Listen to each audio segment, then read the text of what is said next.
Hello and welcome to the Ireland on the Fly podcast about the people and places of fly fishing in Ireland. While we're into February and slowly the season is beginning to come to life, you may not have much of a chance to wet a line just yet in the coming weeks. So have you thought about building your own rod? Brian Martin is a Fermanagh angler based in Galway who last year set himself the goal of doing just that. And as he explains in this week's episode, it's actually not that difficult, and he encourages any fly angler to give it a try.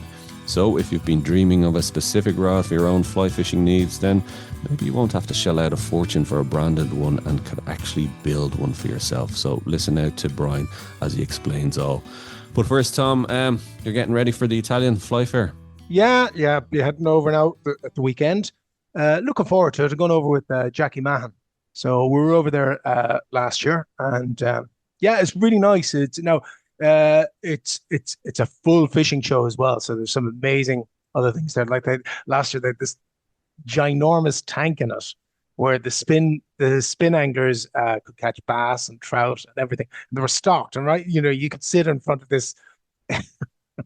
And as the guy was giving his demonstration, as he's working the soft plastic lures or whatever lures they were on, and you'd see the fish, and just goes to show everybody, like Jackie and myself walked past, and we just our jaws dropped, and we took a seat and watched. It was good idea. It was gas, yeah.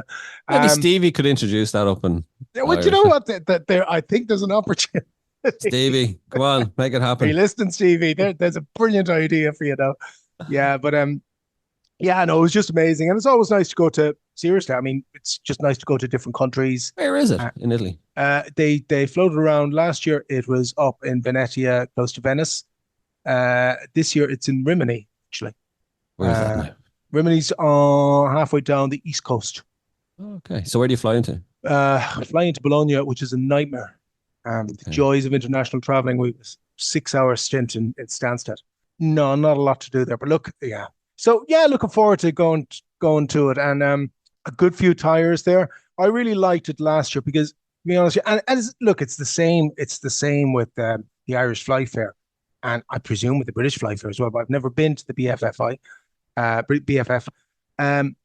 It's lovely to see tires from other countries tying their own flies and all these different flies. I mean, there was a lad there last year, and he tied me a few of his sedge patterns, and he just did them differently to what we would do here.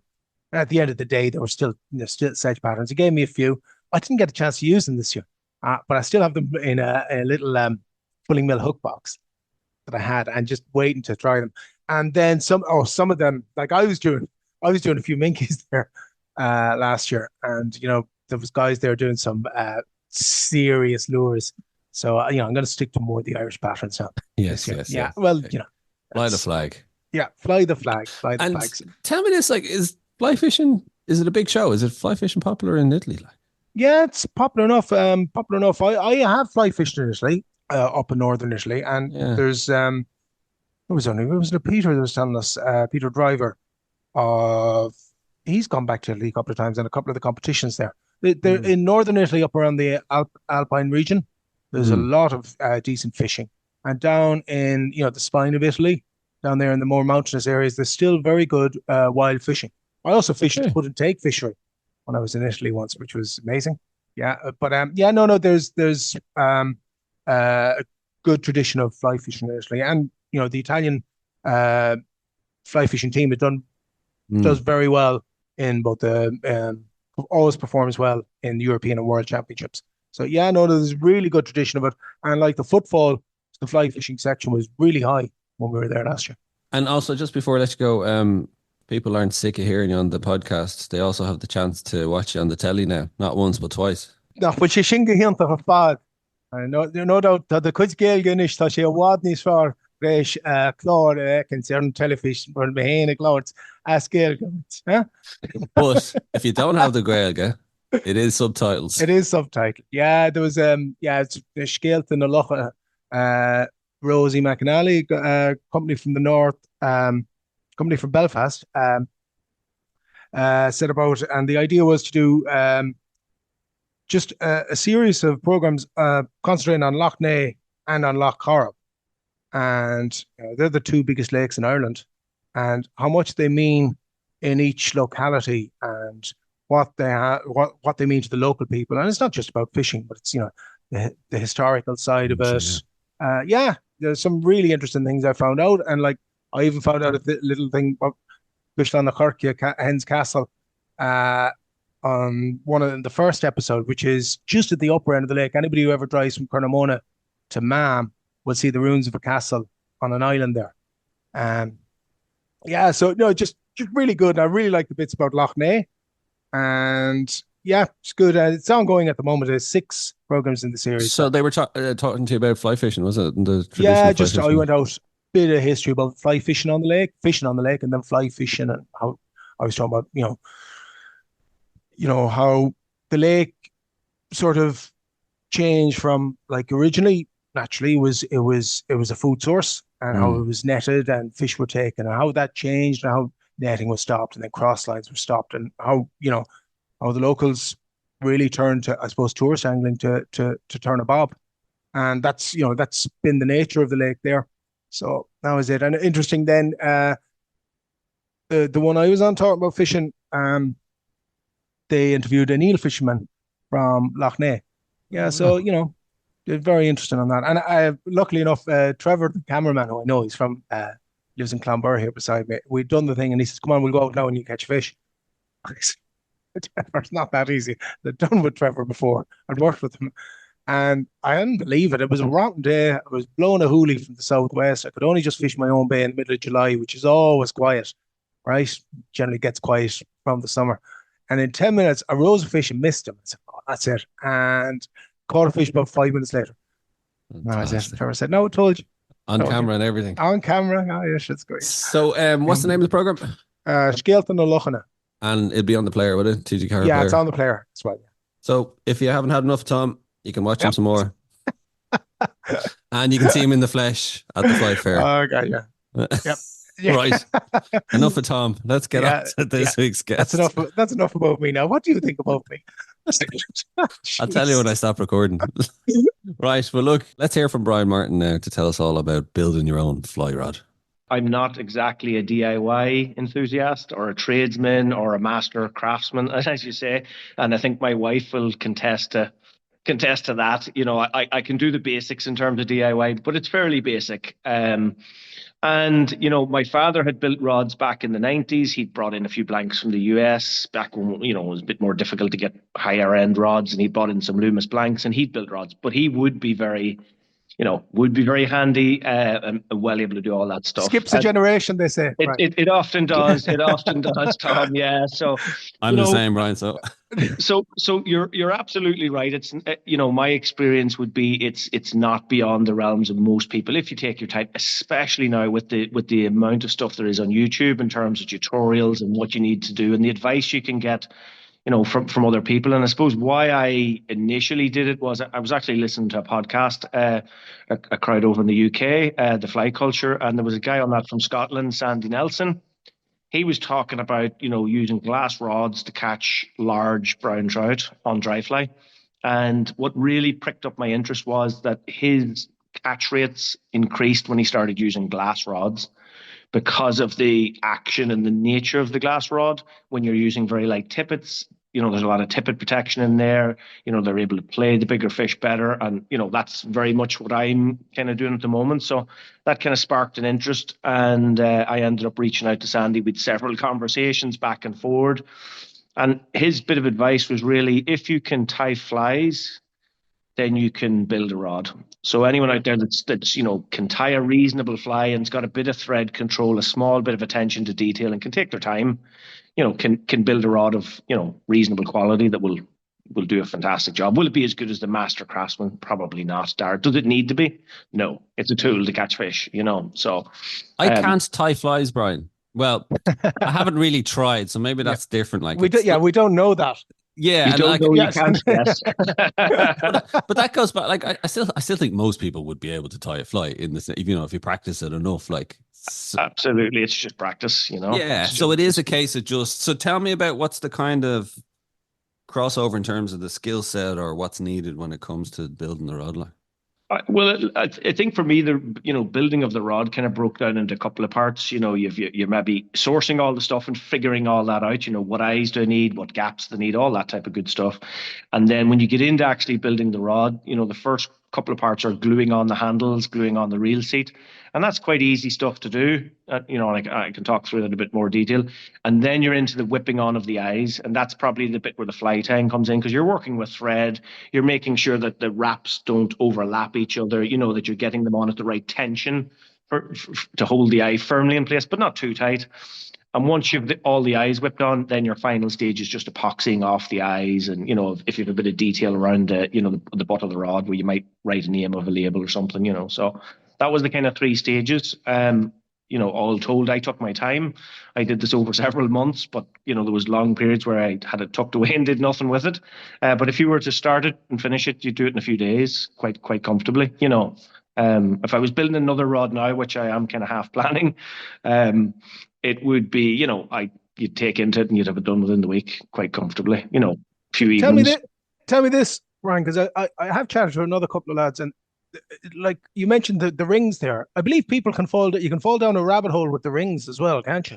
You can absolutely fall down lots of Stay away from that, Tom. Stay away from that rabbit hole.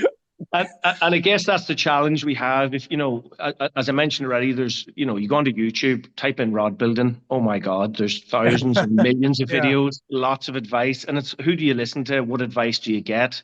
And I was very lucky that Sandy, I was able to lift the phone to Sandy and say, right, you've built these rods before. What eyes do I need to get? Certain sizes. What gaps do you need? But there's websites with the charts on them telling you if it's an 8'5" weight or an 8'4" weight. Here's many you put on, and is there an actual equation for the line, the ring spacing? Apparently, Tom, yes, there is. Yeah, there is. Yeah. And there's different people have various different equations and advice on it. And again, you could tie yourself in knots, but I suppose it is quite an important piece to get the right, you don't want too many eyes, you don't want none, you need the right size. And, one of the things I learned through the process was when they build a blank, that's pretty much the perfect rod and the perfect action and the perfect bend when it's the blank. It's just a stick, a graphite or glass stick. As you start to adjust and amend it, you start to change that action. So if you, put on too much epoxy or not enough eyes or, do wrong type of handle, you're altering the action of that away from what's perfect. So you want to be careful not to probably do too much, But actually, that was a question I had for you, Brian. Is it, especially say it's your first rod or your first few rods, like if you make a mistake, can you go back and undo that mistake, or is it like, oh shit, I have to go on to another one now? To a point, Dara. So there was a couple of stages where I was very nervous.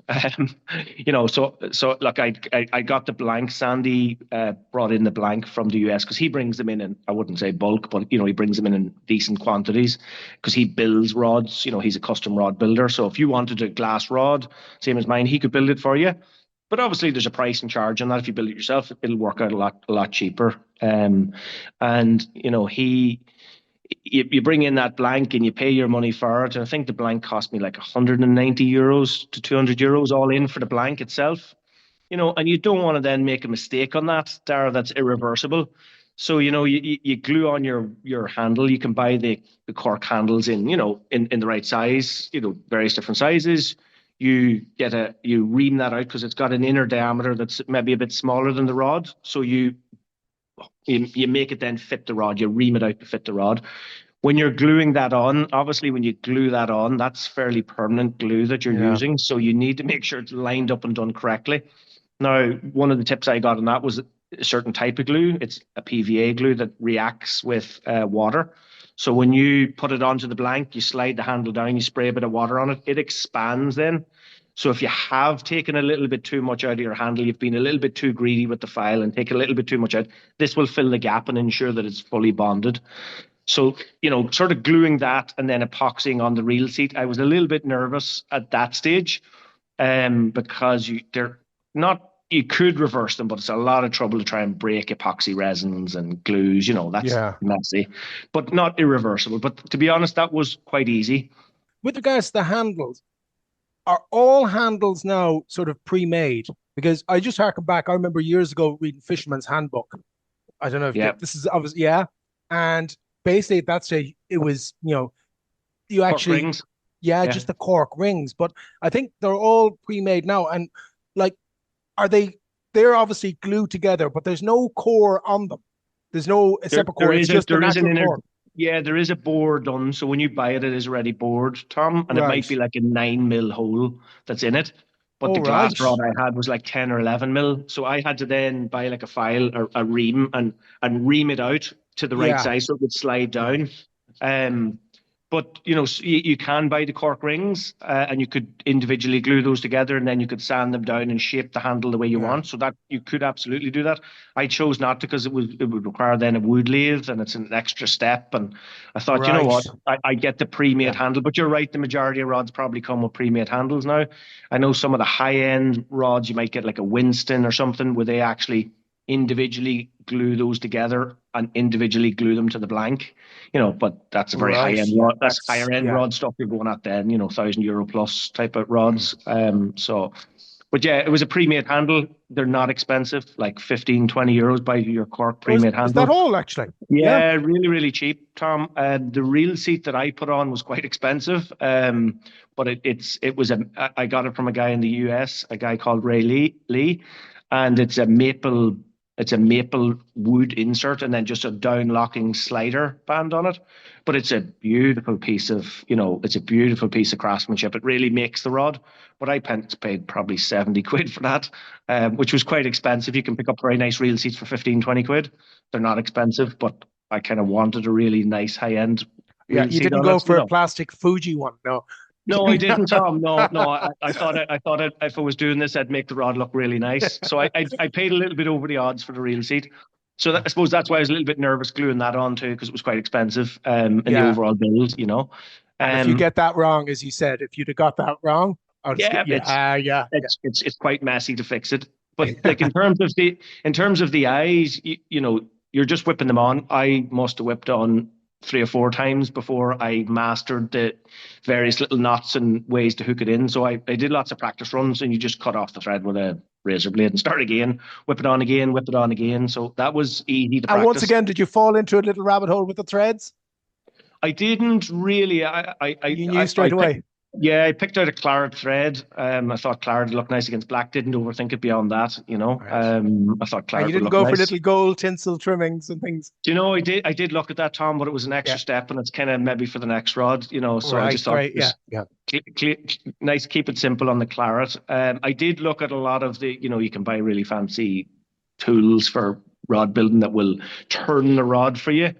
But again, you're going to go spend €100, and that was I building a second rod. I didn't know at that stage would I build a second rod, so I didn't invest. I did it kind of did it quite crudely, but it worked out. I found a guy on YouTube that showed you how to build a rod without one of these fancy turners, and essentially what he did was he took a coffee mug, threw the spool of thread into that, threaded it through a book, so just get a fairly decent book, put it maybe a third of the way down, so that adds the tension, and you can adjust more pages to adjust your tension. Thread it through that up onto the blank, and then just rotate the blank. Really, That's really simple, but works excellent. really, really I well. love that. Yeah, Yeah, because funny, I have done repairs. I've done repairs on rings a couple of times on rods that I've had. yeah, And and yeah, that's the trick. so So that that's how you is adjust your tension. absolutely, that is And ingenious. he had nice little wooden mounts for the rod to sit in, like a kind of a V that set it into it. And I didn't have that. And I was thinking about getting them. And then I thought, you know what? I got a couple of boxes out of the local Super Value and I cut V's in them, dropped the rod into it, worked perfect. It was a bit makeshifty. But when you're building your first rod, do you really want to invest as much in the equipment as the rod? No, you don't. And nor do you need to, Tom. So that kind No, of you're worked right. out. I could see exactly what you did. You spent the money on the reel seat because you wanted that. And Yeah. then you did cardboard cutouts for the rod holder. Perfect. Yeah. Yeah. And then look, if you were going to go building multiple rods, it would absolutely be worth Yeah. it to have that stuff. But if you're building one or two, it's not required, quite frankly. But you could go down that rabbit hole, Tom, and think, I need this, this, and this. And you don't. It's like everything in life, particularly fishing stuff. What did we do without YouTube before? Yeah. Yeah, like how my father started into doing it, I have no idea. But again, you see, he had that skill set of being able to do a lot of carpentry and electrical stuff and just general DIY. That, to Tom's point, probably skipped a generation with me. So about YouTube, No, I it was doesn't seem probably to have. not. I think maybe you've untapped untapped Don't well. tell the missus. Don't tell the missus. You'll have you on DIY first and rest. Yeah, well, shelf over there. It's a bit like that thing I seen on Facebook one day, which showed a really neatly tied parachute dry fly or something, and it said he's capable of doing this, but yet he can't wrap Christmas presents. So it's a little bit like that. You can apply your talent where you wish to apply it.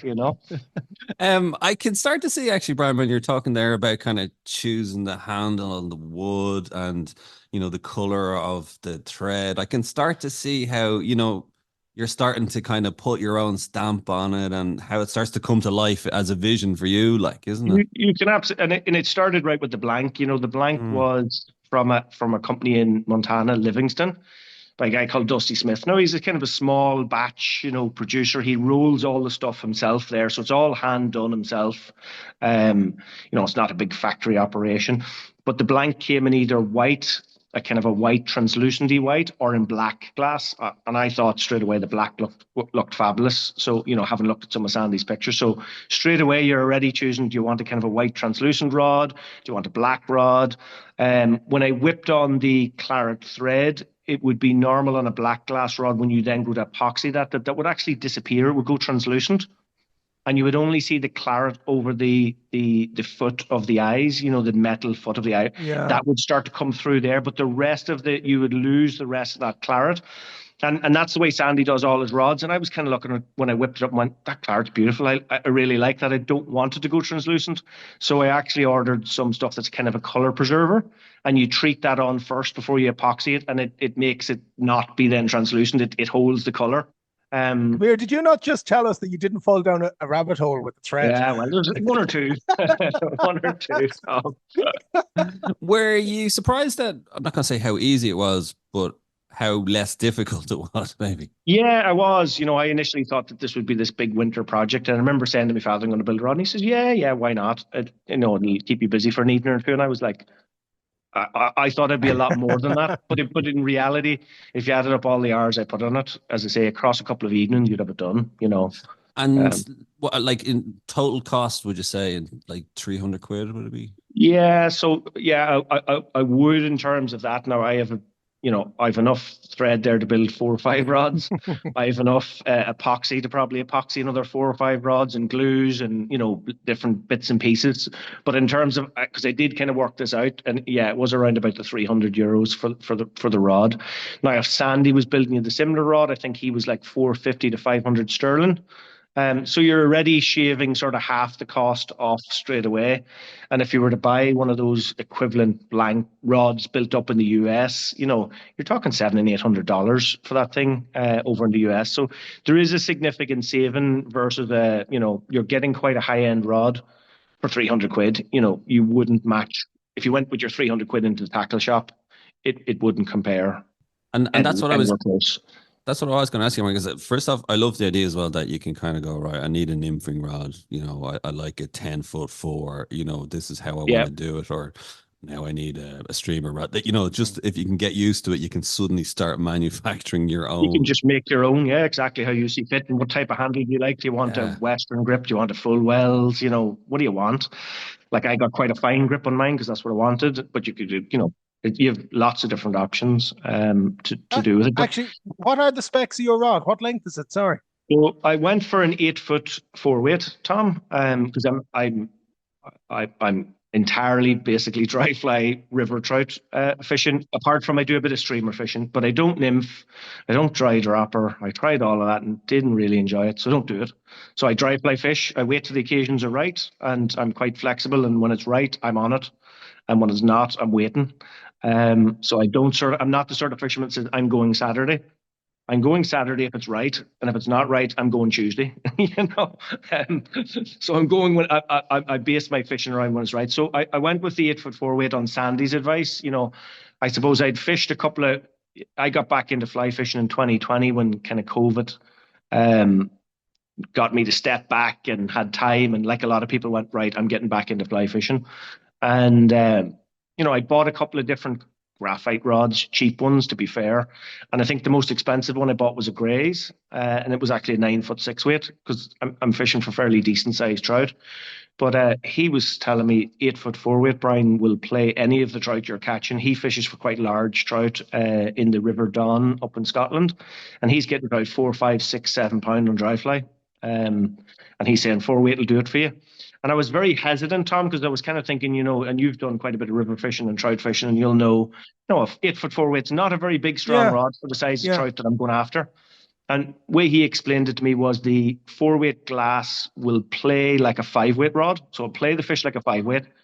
But in terms of your presentation, will be like a 3 weight, like it will present like a 3 weight carbon rod. And I was a little bit skeptical initially, if I'm honest. I kind of thought that sounded like a bit of marketing BS.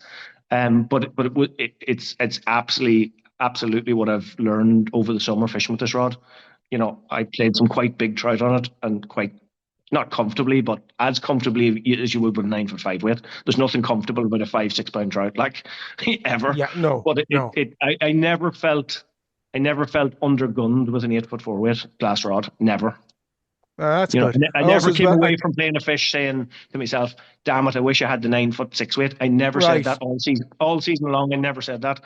Yeah, and I got one trout in the summer. It was actually a PB for me, and I didn't weigh it, but it was between 7 and 8 pounds. Right. So the first time you fished with the rod was last summer, is that right? Summer 20. June. Yeah, I finished I epoxied it in June, and because I was waiting kind of to get nice warm weather so the epoxy set, so I left it to June because the spring was shocking cold over here. Yeah. I couldn't get any days that was decent warm enough days to start epoxying.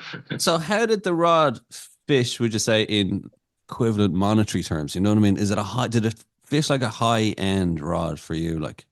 Yeah, well, I suppose I owned a couple of Loomis fly rods back in the 90s, and they were quite fast action rods. They were for salmon fishing, because we used to do a lot of salmon fishing back in the 90s when we had salmon in this country. And but my father has stayed fly fishing. I took a bit of a break, like a lot of people do, get into your 20s, get into different sports, family life, wife, all that good stuff, and took probably a 20-year break away from fly fishing. I always still did a bit of pike fishing, but very sparsely.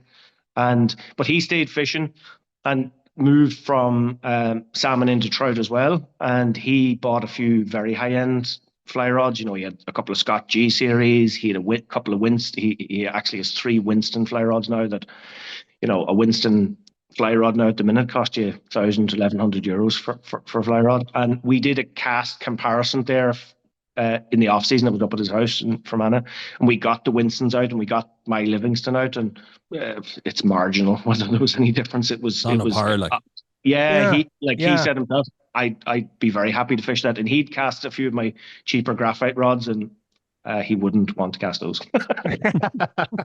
So basically, for 300 quid and a bit of research and a bit of time, you got yourself the equivalent of a €1,000 rod. And a good book. I love the good book one, and not for reading.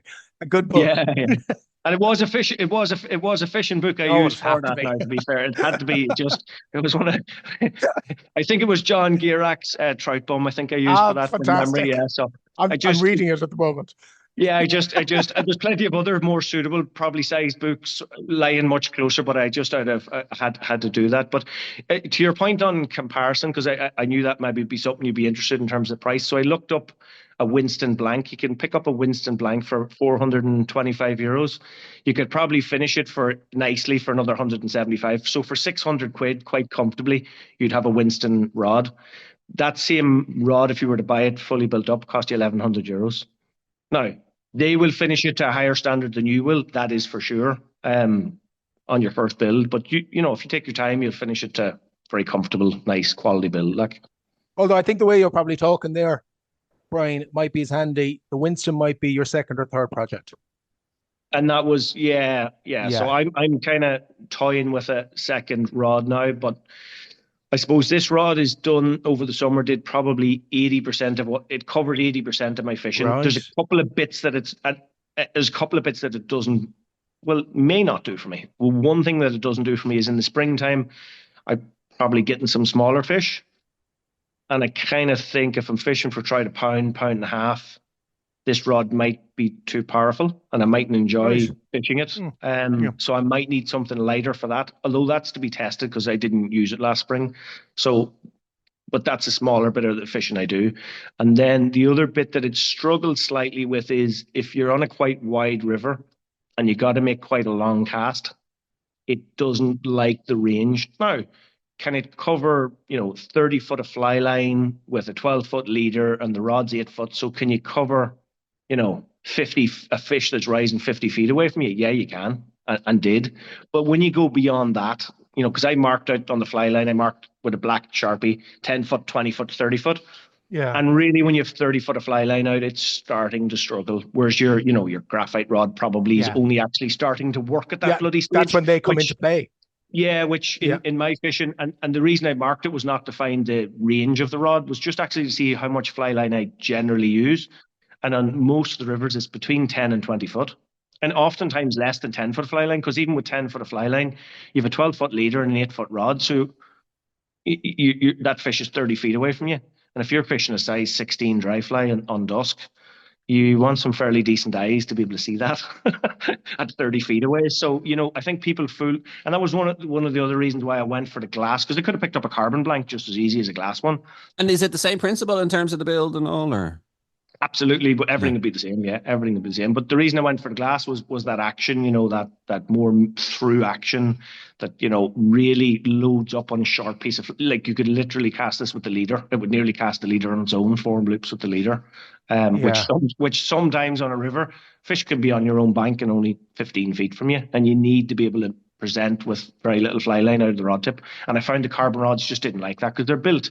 The modern rods are all, even if they call them medium fast action, they're all very fast. Like they're very fast. And I found they never got going. You stick a wakeboard line on it and you're fishing with 20 foot of fly line and it's like a stick. It's not bent at all. Yeah. Come here. I was going to ask you there, and I meant to ask you earlier, when you get the blank, I've heard guys talking a spine in the blank, and that dictates where you put the rings.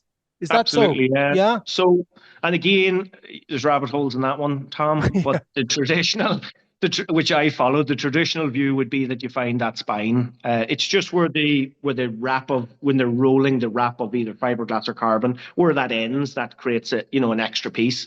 Right. And the rod likes to bend with a certain way with that. So it was quite easy to find. Again, YouTube videos, you watch a YouTube video to show you literally put it on a table or something, you deflect it, you bend it and you roll it and it'll pop into position. And then I just marked it with a bit of masking tape, and did that in the top 2 sections. It was a 3-piece rod. Couldn't really do it with the butt section. You could deflect it a bit, but I don't think from what I read, it really mattered in the butt. But then Sandy, that I bought the blanks off, he doesn't do it that way. He does it some other way where he rolls them and he finds a way they like to work, and he's tested it loads of different times and maintains it's better. But I just went with the easy. Sounds like he's burning incense in the background of this dark light. Yeah, look, if you're building hundreds of these rods, you can start to get into a very good groove. But I just went with the traditional way and found the spine that way, marked it out, and then your eyes are all on the inside of that. In terms of kind of getting the line spacing for the rod, as I said, there's equations and there's calculators online. But I just went to Sandy and said, what do I need? And he said, get this one, space this one 3 inches down, then go 4 inches down, or then go 5, and just marked them out and put them where he said, and it seemed to have worked out fairly well. You said you got a PB during the summer. Do you put that down to the rod? Obviously skills, as an angler. But you know what I mean? I suppose, do you kind of go, are you fishing with more confidence or more feel, or that? Yeah, well, look, that particular fish took the fly very well. It was hooked well inside the mouth, so hook hold was never going to come out, because I suppose the glass rod does a couple of things for you. One, it does give you a bit more tippet protection, because it's softer and more reacting. So if fish makes a lunge, it reacts a lot more. You've got give in that rod, so you're not going to break the tippet. And then the second thing, when you got that fish very close in and you're trying to net it, if it takes a fast turn, there's give in the rod there. And you may not break the tippet at that stage, but you can often have a fly pull out. If they're lightly hooked, you can have a fly pull out in that situation. If a stiff rod will, there's no give, it'll just pull the fly. But this fish was well hooked. But it didn't break the tippet, and it was quite a difficult. It gave me quite a scrap now, to be fair. But I did come away from it, as I said, going, geez, that rod's great. I didn't feel undergunned. I probably would have got it on the carbon rod as well, to be fair. But there was a few other fish during the season where, you needed a very gentle cast, or it was a lot nicer to fish right from the get-go. The first fish I caught on it was just like, this is first evening out, I caught a fish. It wasn't a big fish, it was a couple of pounds, but it was like, wow, this is beautiful, That must have been fantastic.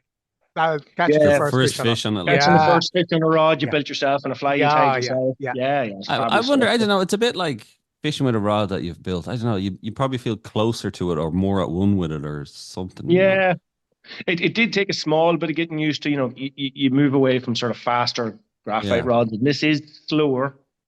You can't bully it. If you're really rushing your cast or putting too much power in, you'll get a tail and loop straight away. So if you don't have a bit of manners, it won't work for you. You need to need to feel the rod load. You need to have a bit of timing. But it's actually, I heard quite a few people saying from developing your casting, it's actually a very good thing for you, even for a beginner to use, because it allows them to feel the line loading the rod and slowing them down and actually working the load onto the rod, rather than with a carbon rod. You can sometimes just whip back and forward and it'll make it work for you. It's more forgiving. Is that why you think, I wonder, is why a lot of the graphite now, they are fast because it's easier for beginners to pick it up? I think so. I think that could well be a part of it. But I also think that when somebody takes a rod to try it, they strip off a load of line and they stand in a parking yard or a back garden or a piece of grass, and they whack a 50, 60-foot cast, which is great if that's what you do. If you're reservoir fishing, or it may be something that's important to you. It's certainly not for me. Your close quarter stuff. So the rods just didn't work for me. And when I looked at the rods that would work for me, there were the likes of the Scott G series, there were the likes of the Winston Pures. There was another rabbit hole I went down to looking at a Tom Morgan rod smiths, which were even more expensive. And these are €1,000 rods, €1,500 rods. And I didn't want to spend, I didn't necessarily have that money either, but I didn't want to spend that much money on a rod, because for me, like, I'm not fishing nice manicured places. I'm jumping over ditches. I'm climbing through farmyards.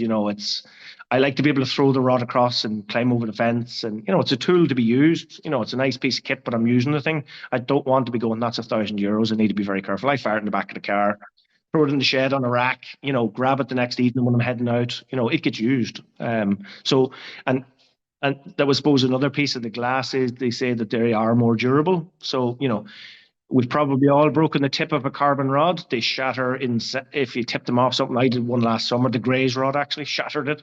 It was my own fault, but it shattered into bits at the tip of it. And it's only 30 quid to change, so it wasn't dramatic. But the glass rods are much more robust. You can bang, and I've tested that. You can bang them off things. Yeah. Can I say I used to work with Grays years ago, and for you to say that it was my fault is kind of rarity, because nearly all of them, I'd broken a fish. Oh no, this one was my fault. I was out fishing with my daughter, and I'd thrown the Greys up onto a bush because there was cattle had come down around us, and I was helping her cast and stuff, and I'd thrown my Greys up onto that bush. And then when we were leaving to go to the next, because I didn't want them trampling it or hitting it, so it was up high in a kind of a bush. So then when I grabbed it, it was kind of stuck a bit, and I gave it a little pull, and snap, rod tip shattered. But my own fault. Mayor, when you were mentioning the action, the rods there, and that we've already mentioned, gone back to John Gierak again. Did you ever toy with the idea? Now I know you're happy with the glass now, but did you ever toy with the idea of split cane? Because similar Yes. type of action, a slower action, yeah. Yeah, I have looked at it. I'm not going to lie, I've looked at it. Not building one, Jesus, that's definitely beyond my Well, capabilities. as we said, listen, you've untapped something that was there, so you don't know. Yeah, well, what is it that famous painter Bob Ross, the American guy, used to say? He did a lot of videos back in the day. He said talent is a pursued interest. So he reckons this talent's a load of baloney. If you pursue it enough, you'll get better at it. But yeah, look, I did look at the bamboo rods. I think if I was doing that, I would probably buy one. But again, they're quite expensive, Tom, to get anything decent. There's some fabulous guys making really nice bamboo rods, hollow built ones, so they're light, lovely action. But I think it would be a It would have to be a purchase and probably around a significant birthday. hint, hint. Yes, Hint, hint at the exactly. wife's listening. Exactly. Brian, tell us, because I know from your Instagram, you catch a lot of big, beautiful fish, and you've written about it as well in Fly Culture Yeah. magazine. So just tell us about kind of how you go about doing it and what you target and secret to your success. I'll not be telling you the secrets now, Dara, but Yeah. happy to talk about No, no, what I do. nice try, Dara. Yeah, good luck with that one. We'll do a master class sometime. Yeah, we'll sidestep that easily enough.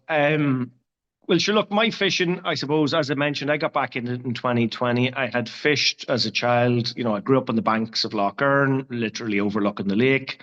So spent a childhood fishing a little small river that went into that lake, then fishing the lake, and probably like Tom, let out in a boat way before I should have been, without life jackets. And quite a big lake in Lough Erne's quite big. You know, it'd be similar to the Carbon size, like it's a fairly big lake.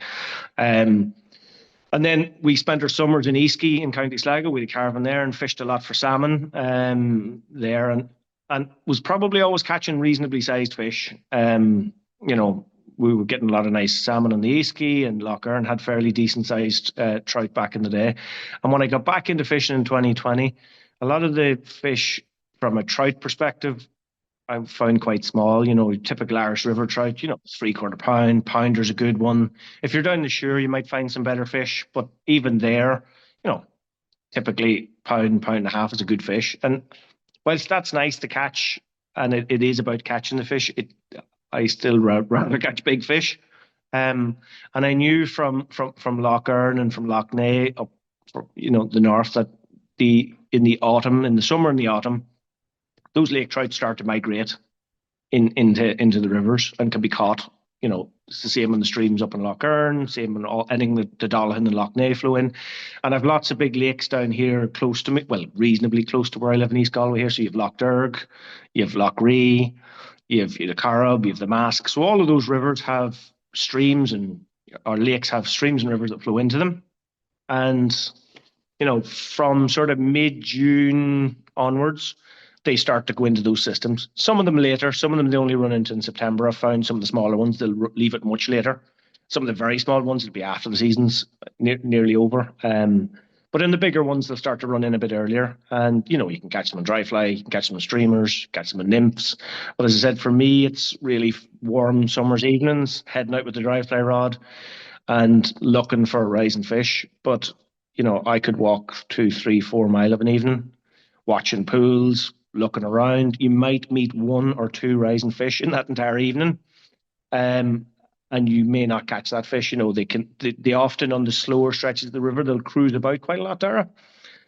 They're not a stationary fish, they're a cruising fish. I suppose it's maybe they're moving to find food in the slower sections, but I think it's also that they're lake fish, so they're used to cruising and moving and looking for food, so they will do it naturally then in the rivers. So they move about a lot. They're quite hard to locate. So if there's not enough food coming, he can rise here, he can rise there, they can rise up here, and you can just run around the banks for ages looking for them and not get them. So are you looking at, like, visually, are you only targeting big fish that you're seeing, or is it just that you... There's no blind casting. So I've went down evenings and not even unhooked the fly if I haven't seen something to cast, and I won't blind cast, just won't do it. Although you do catch a lot of good fish, you'll also catch a sizable proportion that are smaller as well, or? Not so much, no. Really? I catch very few of the smaller fish. Where the bigger fish tend to lie in the pools, in the spots they take up in the areas they tend to push, in my experience, push the smaller resident river trout out of those lies and out of those areas. You know, you have a 3/4 pound brownie sitting in the river, and then all of a sudden a 5 pound lake fish comes in. He soon moves that brownie out of his way. So you don't tend to, in terms of knowing the size of the fish, like the PB one I caught, I had no clue what that was until it took. I knew it was a decent sized fish. I knew it was a good fish, but I couldn't have told you was it 3 pound or 7 pound. I hadn't a clue. Was it moving? It was moving, yeah. It was taking. There was a fall of spent gnat, and it was moving around a kind of a corner in the river and just feeding on the spent gnat. And they move differently to the resident fish, don't they? they move about a lot, and when you hook Yeah. them, you know straight away this is it. Yeah. This is Yeah. it's even if you hook a smaller one, because you know, look, there's fish running up out of the lakes that are a pound and a half, but you know straight away they're not a river fish because the way they react. It's probably similar to the way grills and stuff react when they're in rivers. They don't really know the environment. Where they're resident, if you hook a 2 or 3 pound resident brown trout, they know the environment. They know where the snags are. They know how to fight. The migratory fish tend to be a bit more stupid and run about a bit. Are they as spooky then, or less spooky, or? They're reasonably spooky, but not as same as a 3 pound resident trout would be a lot spookier, Dara. But you know, this is still, for the most part, fairly clear water. You know, you have to have your casts right. If you bluff a cast, they're gone, and they're gone for the evening. If you make a mistake, they're gone for the evening. They're not coming back up. Like, they just switch off. Sit down and have a fag. Literally go find another one, Tom. You're on the bloody Yeah. walk again, trying to look for another rising Yeah. fish. So, Yeah. you know, Gone. you don't want to mess your chances because they just don't give you a second chance. You know, look, these fish are getting fished for in the lakes and stuff too, and they're not stupid. They didn't get to that size by being stupid. So, you know, and it tends to be the better, from my experience, you know, it tends to be the better fish that run the rivers. I suppose they're more mature, but you get a better stamp of fish, you know, than the lake guys would typically be catching. You know, Yeah. my averages would be higher in the rivers than the lake averages would in terms of weight, typically. You know, you're going through the fields, you're on the lookout for the rise. If it's not there, you're not going to force it. But then when you do see it, the pressure's on then. The pressure's on to convert. Yeah. You might have one opportunity, Yeah. and you know, you'll often go away and spend 2 hours traipsing up and down. And it's generally really warm evenings that I'm out, you know, it could be 19, 20 degrees and you're sweating, and then you eventually see a fish rising. And, you know, whilst you don't want to rush, you know, all the advice would be sit back, watch it for a while, see what it's doing. And that's really great advice. But sometimes that can let you down massively. And that has let me down a lot of times in the past, because if they're feeding, particularly if they're feeding on mayfly or spent gnat, you know, big bit of food, they gobble down 20 or 30 of those in a couple of minutes. They need to digest that, and they can just drop to the bottom and stop feeding for the next 20 minutes. Yeah, but you see, you've got to wait for that 20 minutes to see, have they stopped? You do. And then you're wondering, are they going to come back? Have they just Yeah, switched off? yeah. Are they going to feed again? It's now, you know, it's now 9:30. It's dark at 10. Do I move on? Do I stay? You know, so Yeah. you're faced with hundreds of different options as to what the hell do I do? Do I leave this fish now and cut my losses, to sit back and wait? And I've sat back and waited, and the fish hasn't come back on, and then you're raging. And other times, you know, you've left and not found a fish. So no matter what you do, Yeah. you're kind of cursed to the wrong decision sometimes. But I suppose, look, that's the joy of it. You don't meet a lot of fish. You certainly catch less of those fish. You know, every fish you find rising, if you know, you got 1 out of every 3 you find rising, you're probably doing quite well. So you're not hitting big numbers of fish, but they're fabulous fish when you get them. But you got to be prepared to blank. Like, there's several, you know, I could go out 4 or 5 nights in a row and blank in a row, and you're coming home, and my wife Sinead saying, "Well, did you catch anything this evening?" And you're like, "No," and she goes, "Bloody waste of time. Should have stayed at home." And you know. But when you finally then come home and say, well, not that she cares, but when you finally catch that 4 or 5 pound trout, that's the magic. Then, you know, it makes up for the blanks. So it's sort of, you know, you could go out and catch 20 river trout if you wanted. They'll all be half a pound, 3/4 of a pound. It's just horses for courses, I guess. You know, That's it. Yeah, it's well, you're at that stage now, isn't it? What is it? You know, the different stages, isn't it, Tom? Where you Yeah. catch any fish, You're at the catch a lot of fish. yeah. And Biggest then- I'm still fish. stuck. I'm still stuck on the big fish now, if I'm honest. The big Yeah. fish is different and catching it the way I want. but to be I'm honest not with sure you, I'll move you- beyond that, if I'm honest. Well, the fourth stage is the most challenging fish. So kind of, you know, there's kind of a that crossover there. Yeah. I believe I'm stuck in those 2 phases together, and I Yeah, don't know if yeah. I don't know if I want to leave it either. If they're not rising, but you spot a fish, are you still going to target them? Generally doesn't happen for me very much, Dara, because to do that you'd need to be out probably during the daytime to get the light that you'd see into the water. So I'm fishing kind of mostly in the evenings. It just suits with working during the day, and then long summer's evenings, and I can get away, you know, in the evenings. It's less hassle to get away in the evening time. But you can't see then. So if it doesn't break the surface, you're literally looking for something rising, breaking the surface. So if I don't see anything rising, as I said, there's evenings I've come back and haven't even made a single cast. Do you find the rise? I don't know about you, but like I find it on the shore, it's very constricted now. It's like very short. You might have 15 minutes around the gloaming, and then it's gone. Yeah, the evening rise can be difficult. I'll often go out. So if you go into the middle of June, typically when it's bright after 11, I'll probably head over around 7 and give myself a 4-hour window. And you're always hoping that you'll get a fish early in that. You'll get a fish before 8 o'clock or before half 8 or 9. Before it's the right conditions that you'll Yeah. somehow manage. And you never bloody do. You No, very you rarely do. Sometimes you do, but you're always hopeful that you'll sneak an early one, and then the pressure's off. The pressure's never off. It never works out. You're just wasting your time. But you always do it. And you're really into that last hour before dark, typically. Like if I look back in my pictures and go, when did I catch that fish versus when it was dark? It's usually about an hour before dark, generally, when it starts. So it could be 10 o'clock in the evening, and it's a short space of time. You'll have one or two chances earlier, but they're only half chances. And you're probably wasting your time. But yeah, the rises can be quite short. Particularly if it's a spinner fall, if you're going after sherry spinners, blue winged olive spinners, if you're fishing that, it's real short. You could literally have 20 minutes that there's activity. And if you're just in the wrong stretch where there's nothing feeding, you could have a great fall of spinners and just find no rising fish. So there's a little bit of positioning piece. And conversely, because I've done it, I've been where there's been very little fly, but they start moving. But they start rising, yeah. Yeah, they start rising. That's nearly a better scenario. Yeah. Oh, it's great because you don't have to be specific then.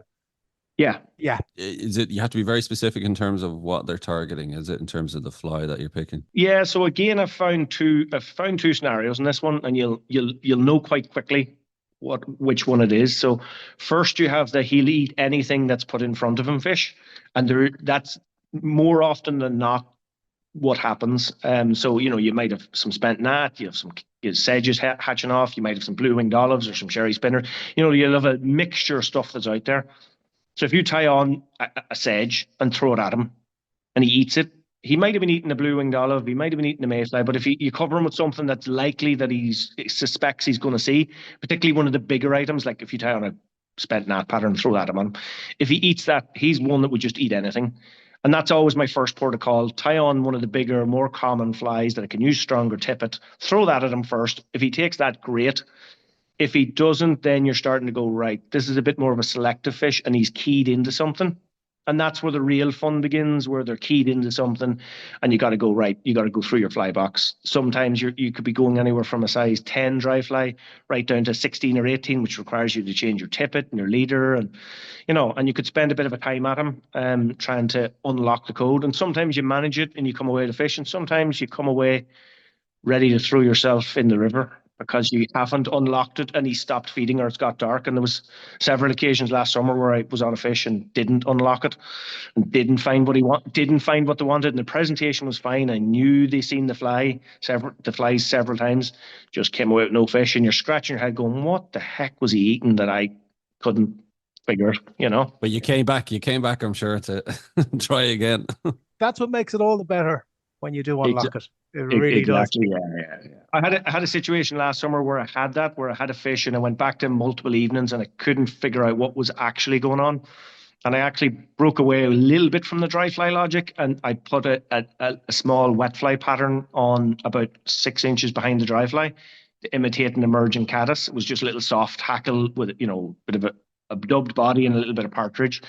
And pretty much second or third throw, he grabbed it. So all along it looked like he was taking something on the surface, but it was actually, a couple of inches below. And it was until I gave him that, he wouldn't look at any other fly in my box. So that was great. You go back. It was like the third evening back trying this fish, and eventually you figured out what got him. So yeah, nice one. Listen, Brian, I'm just going to say there we could stay talking for ages, but listen. Going to let you go, but before we let you go, just want to ask you, what has been your most memorable fish on the fly?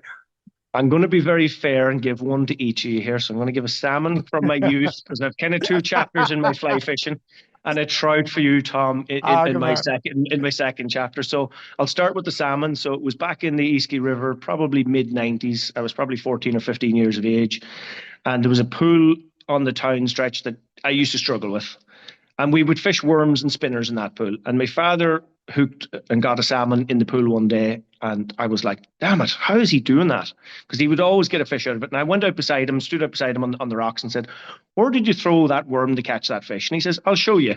And he put a new worm on and he threw it in the exact same spot. And he said, I landed it there. I trotted it to here. Next minute, knock, knock, knock, bang, he gets salmon. He goes, just like that, easy, Brian. He took the salmon. This was pre-tags and when fish weren't being, we were keeping what we caught. He took the 2 salmon and he headed back to the caravan. He says, I'll see you later. I fished for hours, didn't catch anything, came back empty-handed, and bragging rights were his for probably the rest of the summer. But the following year, we were up fly fishing on the upper stretch, and there was it was on the Ballina Road Bridge stretch, and just above Henley's Falls, there's another small waterfall. I got a nice salmon on the fly, about 5 or 6 pound. Dad came out beside me, says, geez, where'd you get that one? What did you do? And my flies had got tangled up in the net when we got the fish, and his rod was there, and he had the exact same rod because he'd built us both the same rod. He had the same 2 flies on, set up the same way. It was identical bit of kit. And he goes, just use my rod. He handed me his rod. I said, I cast it here, strip, bang, another salmon, exactly the same size. And he goes, there you go. That's how you do it. And it's on the fly. So bragging rights for mine. So, very memorable fish, not a big fish, 5, 6 pound, but a very memorable fish because I undone the bragging rights from the summer previous, And then I'll give one for Tom on trout. So exactly what you were saying, Dara, around a selective difficult fish. So I was out on one September evening last year, and it was a warm evening. And I knew it was probably the last chance of a warm evening. The season starts really in September. Your chances of getting fish in the evening are slim. But it was an unnaturally warm day. So I said, I'll chance it and go. Went to the river and wasn't really expecting to find a fish. Was hoping to find one. Found a fish. He was rising really steadily. Every sort of 20, 30 seconds, this fish was rising.